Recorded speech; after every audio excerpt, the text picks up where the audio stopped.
This episode is brought to you in part by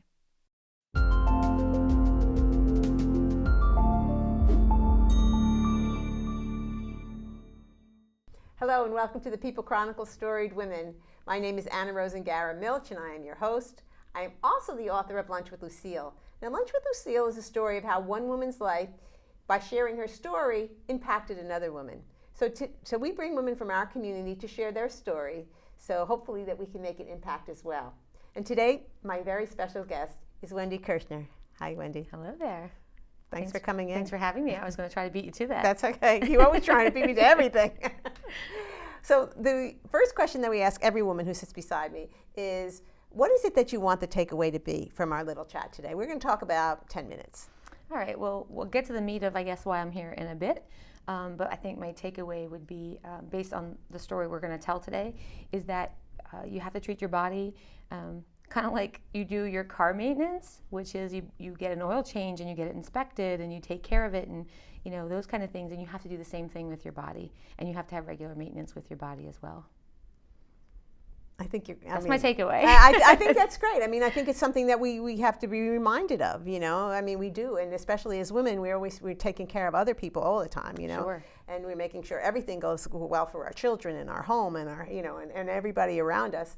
And sometimes we neglect ourselves, But in your case, many cases, I should say, but specifically in your case, it was your diligence was very important. And can you share that with us? Sure. So, basically, the bottom line is I had a diagnosis of breast cancer. It was stage 0. So as I tell people, sometimes I feel like I don't deserve the attention for breast cancer because it wasn't advanced. But at the same time, it goes back to my point that because I had regular mammograms, as they suggested after age 40, that's when it was caught. So you have no history in your family? No history in my family, and I did have the genetic testing because I was under age 45 when I was diagnosed, and I have no genetic determinant for any kind of breast cancer. So yeah, just a one-off. Which, to be honest with you, when I went through the whole process and, from start to finish and all the testing that they do, they did this calculation and they're like, well, you only have an 8% of even having breast cancer or some low ridiculous percentage. Mm-hmm. So that felt pretty good. But then when you got the phone call that said, no, actually it is breast cancer, then it's, wow, I suppose it'll only be 8% chance, but I was that 8%er. Wow. So what goes through your head when you get that phone call? It says, well, I can't say it on the camera. Sure, it's my show. You can do whatever you want to do. But yeah, I think every step of the way was like, oh, geez. So after I had my mammogram, they took me in a room similar to this where they said, oh, so when you seat. you have your mammogram, how old are you at this time? How long ago was it? Yeah, well, how old were you when you 44. So 44. Almost 1 year to the date. Kind of when it happened before. Oh, okay. Yeah. So, and you had been getting mammograms since you were 40? Yes. Okay. Mm-hmm. Okay, and every year it's negative. Sure, yeah. And then at 44, they say, we see something. Yeah, and they say, why don't you just have a seat? A doctor's going to come talk to you. And I thought, well, doctor never talked to me before. What's this about? So, of course, then your mind starts going zoom, zoom, zoom. Right. And this doctor comes in. And you're all by yourself? Yeah. You were by yourself? I think most women go to the mammogram appointments by themselves. But so sitting there with this doctor, I don't know. And he says, it could be something, it could be nothing. We could let it go and we could wait. Or we could, go to the next step, which would be like a biopsy. And let's go to the next step. Like, I'm not letting something in me for another year to see it is or it isn't. So then you go to the next step, which is, they take this needle in the side and they take a sampling out. And so then, you have to wait for that. So it's a lot of waiting. Mm-hmm. So then you wait for that to come back and they're like, yes, it was positive. But now we have to test it to see if it's if it's this kind of cancer or if it's that kind of cancer. And if it's this kind of cancer, well, then that's actually good because then it'll be receptive to tamoxifen, which is one of the drugs they gave you. Mm-hmm. So they tested it and they're like, yes. And then the day after Christmas of last year, that's when I had to have the lumpectomy. So went through that, and that was some things they try to tell you everything, and I think people overwhelm you with information, but I was like, there's some things that I didn't realize was going to happen. So I'm not sure how intimate we want to get, but one of the things that no one told me was that it was, when you drink too much water and you make your belly go in and out and you hear that swooshing sound, that happened in my breast. And I was like, what is that sound? And I asked them and they said, well, it's actually like your body puts fluids in the cavity where they removed the tissue And that went away after a while, but like that's one of the weird things no one told me to expect. So it was a little bit of a recovery period there, and again, they said that it was the good kind of cancer because it was receptive to tamoxifen. So, but every step of the way was kind of like, I told my family, I said, we're not going to worry until we have something to worry about. So I have an 8% chance of having it. I have it. I'm still not going to worry until I have something to worry about. Yes, it is then cancer. Yes, it is the next kind, but it was the good kind. It was stage 0. So I feel like I mentioned a little bit earlier privately with you, is I feel a little bit like a cancer fraud. And I know, I hear it from other people that they also feel the same way I do if you're stage 0, because stage 0 is it didn't go anywhere, it's still in my mammary duct. Yeah. You know, which again, thankfully, going back to that maintenance, treating my body like a car maintenance is, you know, important that you go so you can find these things out ahead of time. And you can then, it didn't go to a stage 1, 2, or onward. Yeah. Yeah, so I just had all my checkups, by the way, all my blood testing and my annual mammogram, and I'm good. Yes, that's good great. news. That's real good Good news. timing on the interview here to have that news. Yeah, that's exactly. So what happened when you told the kids?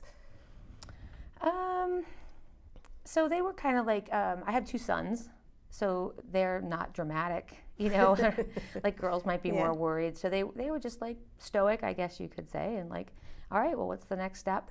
My oldest son, who lives in the area, he's like, well, do you need me to take you to any doctor appointments? So I really appreciated that offer. I didn't need that, but I appreciated that. My other son's not in the area to help me out with that, but that was kind of it. I think my husband was more worried than I even was. Yeah. I think that was because he was like, what's going on? What's the next step? How's this working out? Yeah, sure. So, okay, so now you'll take tamoxifen for 5 years? For 5 years. Yeah. Now, you did no radiation, no chemo? Oh, I did radiation. Oh, you did radiation. Like almost the whole month of February. It was like 16 days of February. I can say that's also an exercise in humility, because, you know, you just got to undress in front of a room full of like 5 people, males and females included, whoever's in that radiology room, but true professionals, you know, and once you start going in there and getting things done, like you just don't even think about it. You just go and do it. You're in and out in less than a song, because they have songs playing on the overhead. In less than a song, you're out. The curious thing about that, the treatment for the radiation that I had, is I had to lay on a table, and then your breast kind of dangles through a hole in the table, if you will.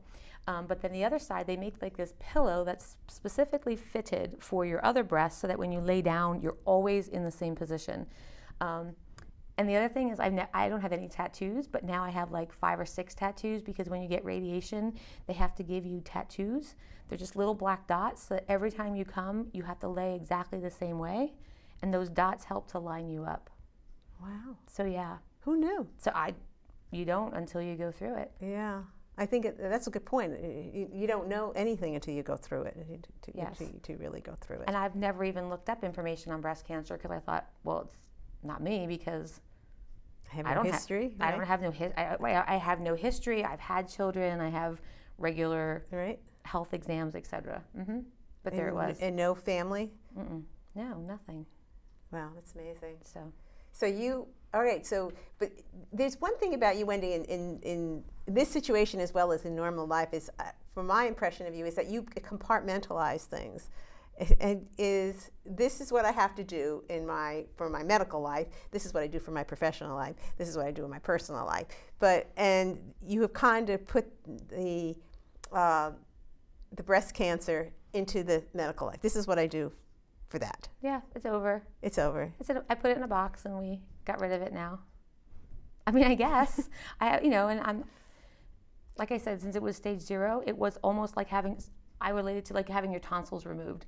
Like, you have an issue with your tonsils, you get your tonsils removed, you're done with your tonsils and you're moving on. Yeah. That's what I hope my story ends up being. Right. But I think what you did is, what you're telling us, though, is really you have to have the mammograms. Yes. You have to have them, because don't skip them. Don't skip them, because every time we catch it early, that's where you get the best results. I mean that's a given. Yes. You know, the mammograms are lifesavers, and I wore my pink just for you today, and I'm wearing my pink for all my friends, and all the women out there who are watching to remember to get our mammograms. You know, I just had my annual mammogram. I mean, I'm in an age where I can get it every 2 years now, they tell me, but my thing is like, no, we go every year. I had one biopsy, and that tells me, no, I still go every year, you know. Right. But when I was in my 30s, I lost a very good friend of mine who was also in her 30s before there were mammograms, you know, and before we were of the age to take, you know, the people were yelling at you to get a mammogram because we hadn't hit 40 yet, you know, and she was a beautiful young woman, and she lost her life to, I didn't even really know what breast cancer was at the time, you know, so you're talking 30 years ago. And so when I see my friends now who are survivors, and you included, I'm so happy, you know, that we have these tools, but we have to remember to use the tools. We have to remember to use the tools. Yeah. And they said that there wasn't anything that I did that caused this. Right, exactly. It's not like I, you know, drink some certain drink or ingest something. It's just, it happens. Yeah, it does. It just happens. But so we're going to sign off in 2 seconds here. What's the one message you want to just remind the women out there? Take care of yourself. Go get your mammogram. Don't let things fester. So you can handle things much better now if you take care of them in small increments while things are small. Good point. Very good point. Thanks again for coming in, Wendy. And thank you very much for watching.